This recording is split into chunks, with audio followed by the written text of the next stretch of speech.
সকল বিষয় বিবেচনা করে সিদ্ধান্ত নিয়েছে যে আগামী জাতীয় সংসদ নির্বাচনের দিনেই গণভোটের আয়োজন করা হবে। অন্তর্বর্তী সরকারের প্রধান উপদেষ্টা অধ্যাপক মোহাম্মদ ইউনূসের ঘোষণায় জাতীয় সংসদ নির্বাচন ও গণভোট একই দিনে আয়োজনের সিদ্ধান্তকে সমালোচনা করেছে জামায়াতে ইসলামী সহ সমমনা ৮ দল।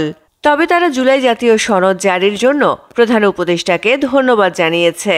প্রধান উপদেষ্টা সনদ জারি করেছেন, এটা আমি মনে করি উনি সঠিক করেছেন। আরও আগে করা দরকার ছিল, জমা দেওয়ার সাথে সাথে করলে আরও সময় ক্ষেপণ কম হতো। তারপর উনি করেছেন, সেই জন্য ওনাকে আমরা সনদ জারির জন্য ধন্যবাদ। বৃহস্পতিবার রাতে মগবাজারে এক সংবাদ ব্রিফিংয়ে জামায়াতের নায়েবে আমির সৈয়দ আবদুল্লাহ মুহাম্মদ তাহের বলেন, জুলাই সনদ জারির সিদ্ধান্ত প্রশংসনীয় হলেও গণভোট ও নির্বাচন একসঙ্গে করার ঘোষণা বিভ্রান্তিকর ও জন আকাঙ্ক্ষা বিরোধী।